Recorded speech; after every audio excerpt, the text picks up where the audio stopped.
Bienvenidos a Mercadeo con Vos. Yo soy Maritza Mazo y estaré con ustedes en esta media hora hablando de temas muy importantes y muy interesantes para su vida diaria, para su vida laboral, para su vida personal. Hoy vamos a hablar del emprendimiento y vamos a estar con una persona que nos va a enseñar y que nos va a mostrar cómo emprender y cómo podernos desarrollar muy bien en nuestro negocio. Ya regresamos.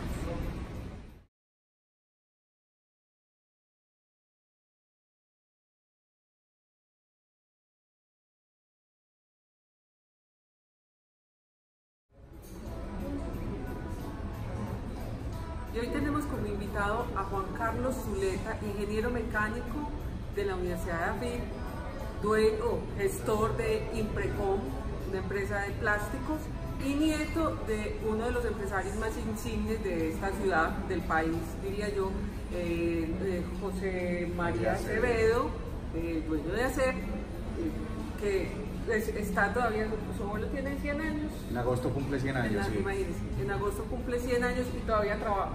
Todos los días, 8 de la mañana, llega a la oficina. Pues, hay historias por montón que tiene Juan Carlos para contarnos de su abuelo, pero vamos a hablar de emprendimiento porque él empezó así.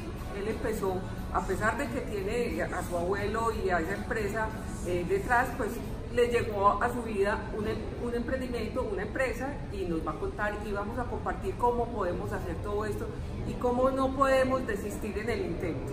Juan Carlos, bienvenido y muchas gracias por estar en Mercado con Vos y por haber aceptado esta invitación. Marisa, muchas gracias por la invitación, un saludo muy cordial a todos. Bueno, Juan, empecemos. ¿Cómo inició tu vida en el emprendimiento? ¿Por qué llegaste a él? Bueno, fue muy sencillo, porque uno de los tabús, pienso yo, que puede haber es que a uno se le termina ocurriendo una super idea, super innovadora, sí. Y en mi caso no fue así, y en el caso de muchísimas personas que yo conozco ha sido algo de lo más normal del mundo. En mi caso, pues, por temas familiares siempre hemos estado vinculados a la industria, a la producción industrial, a la fabricación de artículos y demás. Es algo, pues, un gen, tal vez, sí, que tengamos ahí. Entonces, ¿cómo nació Imprecom? Que fue la empresa que yo fundé.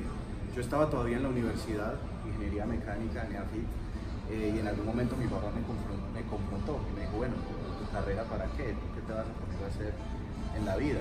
Claro, yo con mi abuelo como referente, como industrial, mi papá también como independiente, ya me tocaba a mí, ¿no? Tercera generación. Entonces, ¿qué vamos a hacer, Juan Carlos? ¿Qué vamos a hacer? ¿Qué piensa de su vida? Entonces hizo conmigo un trabajo muy bueno que se lo recomiendo que lo hagan, que fue una tabla muy sencilla, 2 columnas, una que tenía como título independiente, como emprendedor, y otra como empleado, aclarándole a todo el mundo que ninguna de las dos es mejor que la otra, las dos son muy buenas. Y poner en cada lado los pros y los contras, pros, contras de ser independiente, pros, contras de ser empleado. Y al final, pues mi papá me dijo, llegará un momento de tu vida en el que te toca escoger. Incluso puedes empezar en una y después dar el salto a la otra, pero lo importante es que tú tengas claro qué es lo que quieres. Ya con este panorama, ¿qué quieres? Entonces yo dije, no, a mí realmente me gustaría emprender. ¿Y cómo se dio la oportunidad? La oportunidad se dio, de hecho no se me ocurrió a mí ni siquiera la idea. Imprecom nace de un spin-off. ¿Qué es un spin-off en términos empresariales? Es cuando una empresa nace de otra empresa, ¿sí? En el caso mío, pues por la empresa familiar Industrias ACEP, necesitaban tercerizar un proceso. Tercerizar quiere decir no seguirlo produciendo, no seguir operando las máquinas, pero sí consumir los productos que sí se fabrican en ellas y que las haga otra, ¿sí? Entonces ese fue mi caso, y en ese momento el de 6 o 7 personas más que terminaron con procesos que antes se hacían internamente en ACEP, ahora externamente, con una producción ya garantizada para el ensamblador. Y así fue como nació Imprecom, recibiendo unos equipos que eran propiedad de ACEP en una bodega arrendada, 3 empleados y yo. Arrancamos como pudimos porque el tema era como allá. Claro. Igual era una necesidad que tenía la empresa, pero ustedes tuvieron que arrancar a aprender de todo este nuevo porque no sabían nada. No sabíamos nada, no. Y en el caso mío, de la noche a la mañana terminé siendo gerente de una empresa que acababa de nacer, pero con todo lo que implica manejar una empresa. No, yo en ese entonces tenía 21, 22 años. Y siendo gerente de una empresa con todo lo que eso implica, manejar la contabilidad, las finanzas, la parte laboral, o sea, manejar empleados y todo lo que eso implica, los contratos, las hojas de vida, etc. Todos los montajes de una planta, negociación de materias primas, la logística, todo en una sola persona. Porque así que hayas nacido de una necesidad de hacer, tenías que tener una empresa consolidada de cualquier manera. Pues no, podía ser, pues, no, porque es que vengo de hacer, pues, y allá tengo el respaldo de todo, ¿no? Tú tendrías que hacer todo. Y de hecho, cuando yo en muchos escenarios como este cuento la historia de la empresa, la primera reacción de la gente cuando saben la cercanía con ACEP dicen, no, pero es que usted la tuvo muy fácil.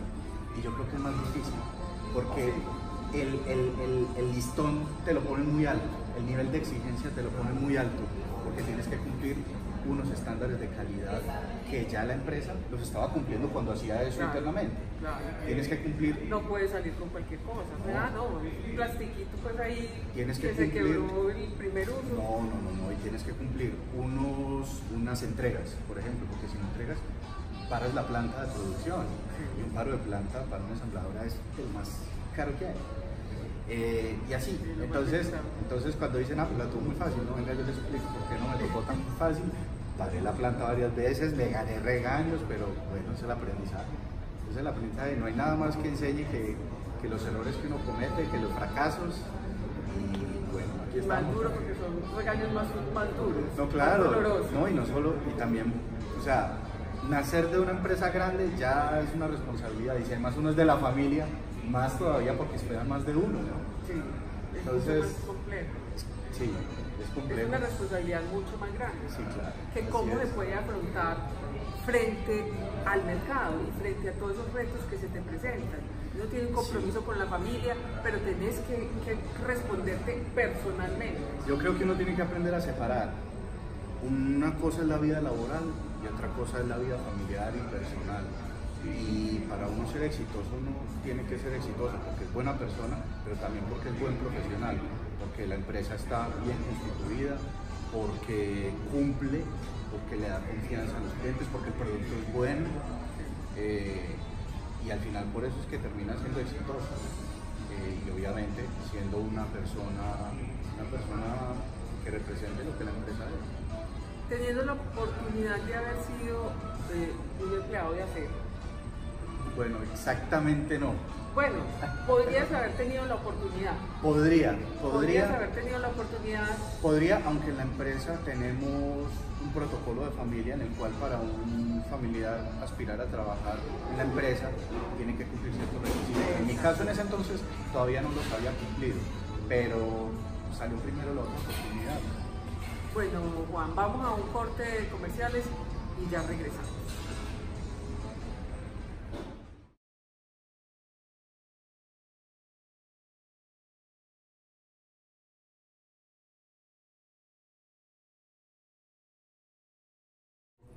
Bueno, Juan, ¿cómo fueron esos inicios entonces? Ya vimos pues que fue duro, que te enfrentaste a muchos retos familiares y personales, pero bueno, empezar ya tú con tu empresa, tienes esa conciencia, bueno, ya esto es mío, tengo que sacarlo adelante.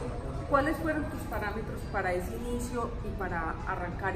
¿Cuántos años llevas ya con la empresa? La empresa va a cumplir ahora 14 años. Imagínese, ya has consolidado en 14 años muy bien la empresa, pero ¿cómo hiciste para que eso se sostuviera? Porque fácilmente a los 2 años te pudiste haber reventado y por más apoyo que tengas de hacer, pues no le puedo cumplir. Sí, no, a ver, son muchas cosas. Lo primero es, las empresas siempre arrancan pequeñas, y cuando uno está emprendiendo y ve una empresa mucho más grande, uno podría llegar a desanimarse. ¿Por qué? Porque estoy muy pequeño, porque no soy así de grande, o no soy tan reconocido, o no soy como tan famoso en el sector industrial o empresarial.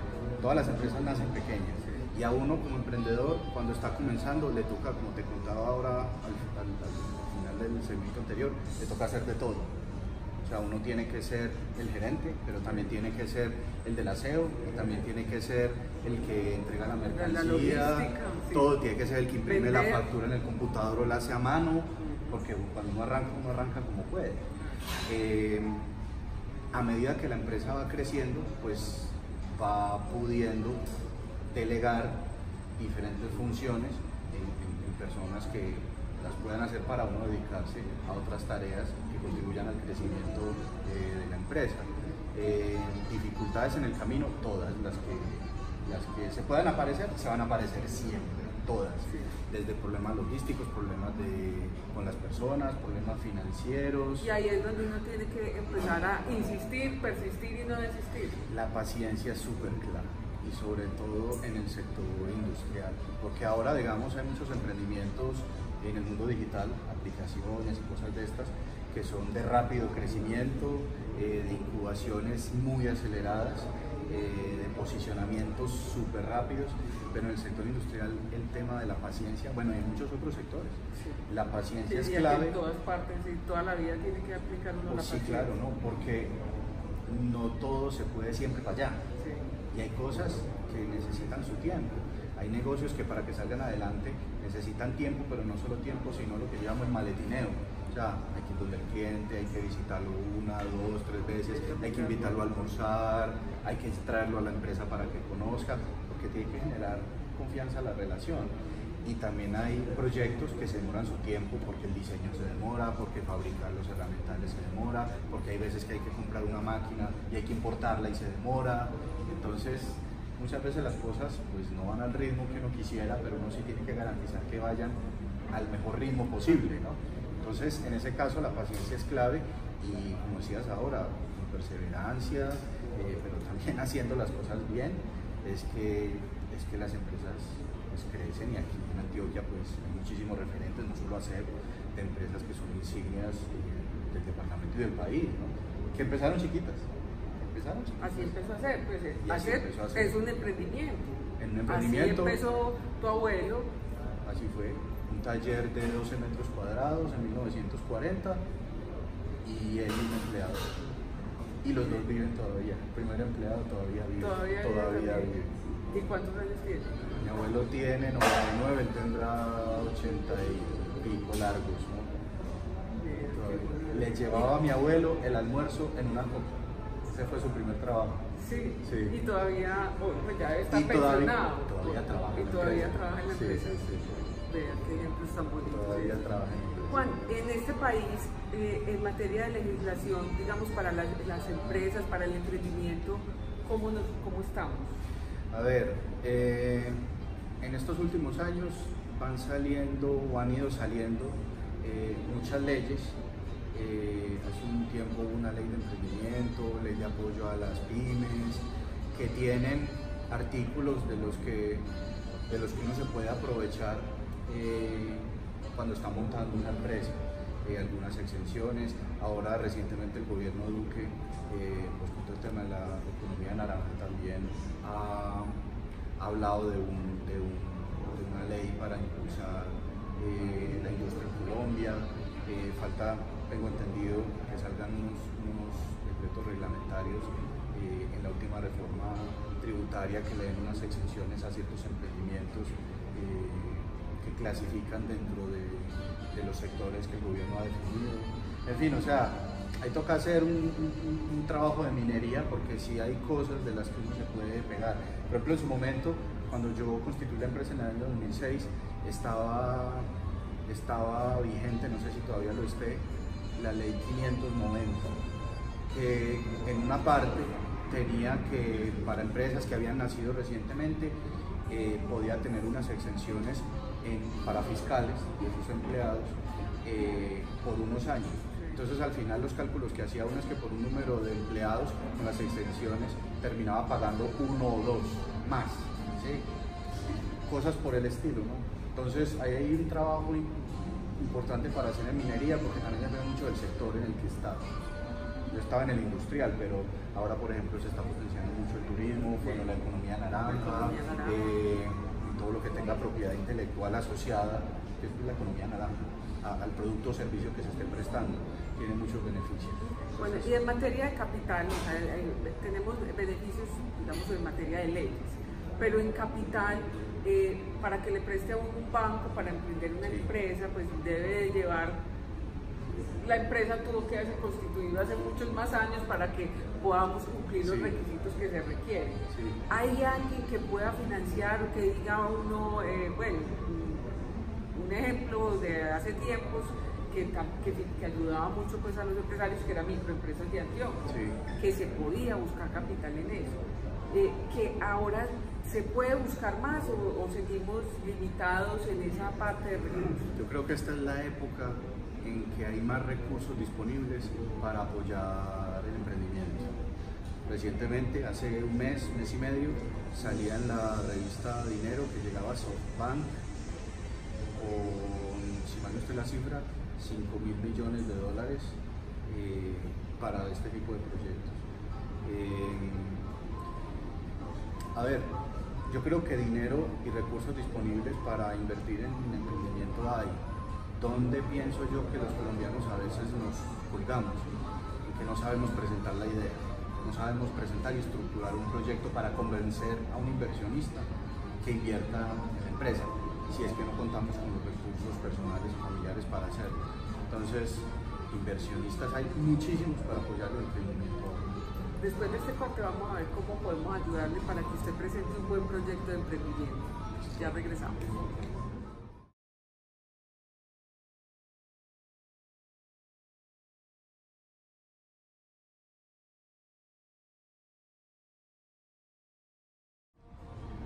Bueno, Juana, estábamos hablando de los recursos que se puedan conseguir y que de pronto esos fondos muchas veces se pueden perder porque la gente no está presentando, o no presenta, o no lo sabe hacer bien.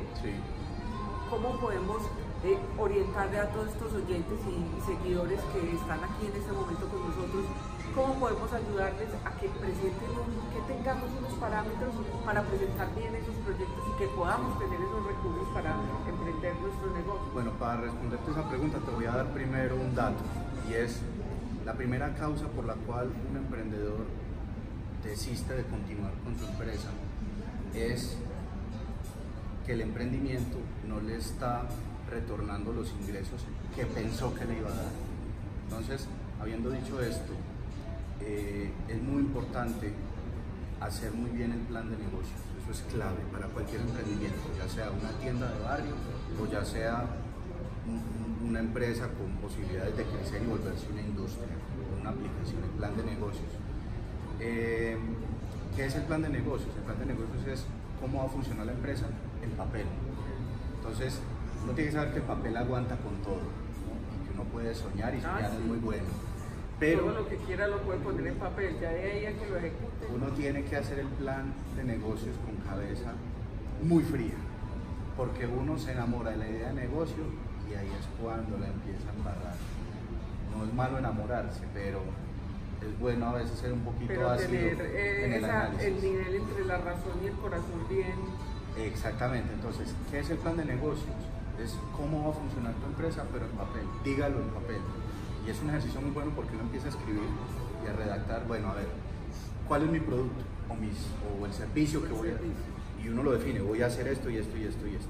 En el caso mío, por ejemplo, cuando yo hice mi plan de negocios, yo soy ingeniero de formación, y cuando hice el plan de negocios, claro, en ese entonces no me daba cuenta, pero ahora lo leo y digo, ¿yo cómo fui capaz de escribir esto? Porque lo escribí con pura mentalidad de ingeniero, no hablaba sino del producto, el proceso, las máquinas, y eso es una empresa, pero no solo eso. Entonces, definir muy bien el producto o el servicio que voy a prestar. Segundo, el plan comercial. Bueno, este es el producto o el servicio, ¿cómo lo voy a vender? A estos canales, a estos clientes, ¿a qué precio? ¿Sí? A estos precios. Listo. Los recursos humanos, bueno, si es un producto, ¿cómo lo voy a fabricar? Necesito empleados, ¿cuántos? Intentando aterrizar hasta el más mínimo detalle con las cifras, ¿cuántos empleados? ¿Cuánto me van a costar esos empleados? Entonces ya entro en la parte financiera, ya tengo el precio por un lado, ahora el costo, y entonces empiezo a estructurar, bueno, entonces ¿cuánto espero vender primer año o el primer mes, tanto, y el segundo, tanto, y para ese crecimiento necesito más inyección de capital.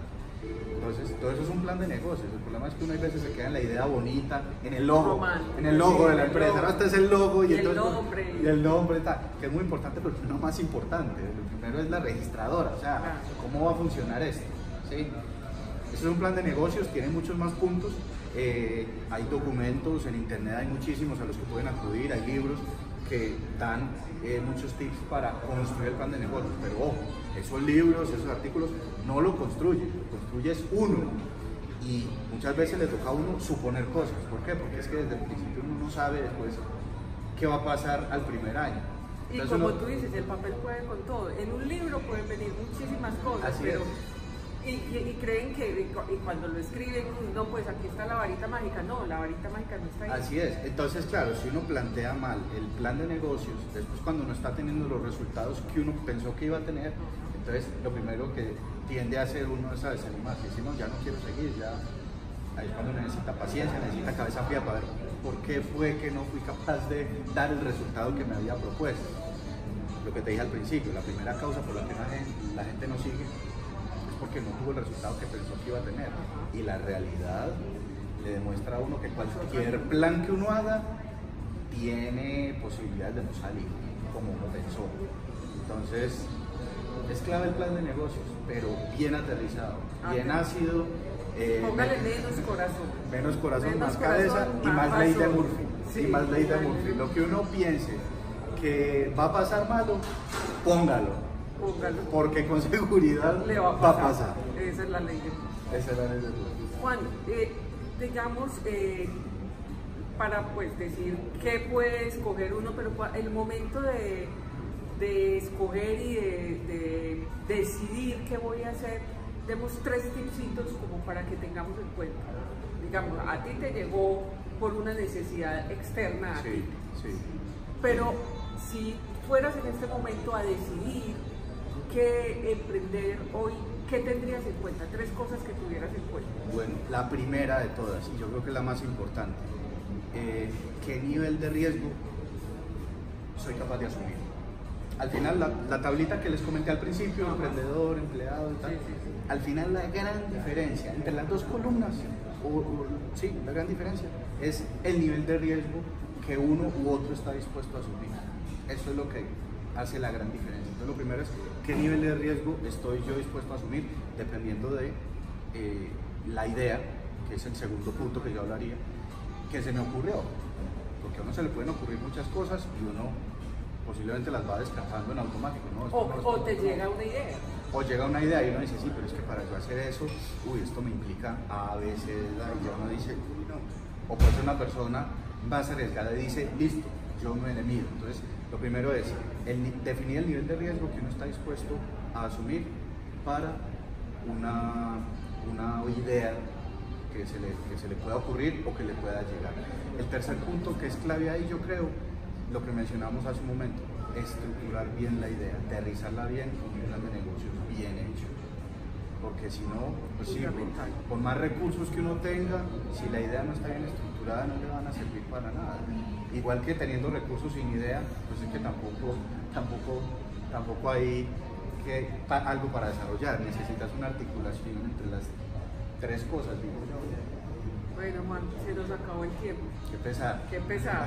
Pero mejor, sí. Porque quedas comprometido para muchos siguiente, más, porque tenemos muchos temas y todos esos temas que tú publicas en tus artículos son temas pues como para desarrollar y para traerle a todos estos seguidores de Mercadeo con Vos, que de verdad es muy útil y muy enriquecedor. Entonces te vamos a planillar para otros programas. Juan, le agradecemos enormemente al Hotel Novatel en El Tesoro, que nos facilitó sus instalaciones para originar este programa. Como siempre, la acogida, la calidez, la atención, el servicio maravillosos, y nos hemos sentido como en casa. Muchas gracias al Hotel Novatel y los esperamos. Recuerden que estamos todos los sábados a las 10:30 por Munera Isman Radio 790M y por nuestras redes sociales de Facebook y YouTube. Juan, regálanos tus redes sociales para que todos estos oyentes puedan aprender más contigo todos los días. Bueno, perfecto. Entonces, pueden seguirme en mis redes sociales, mi página de Facebook, Juan Carlos Zuleta Acevedo, y el Instagram y Twitter, Zuleta Juanca. Bueno, nos vemos y nos oímos la próxima semana. Chao. Chao.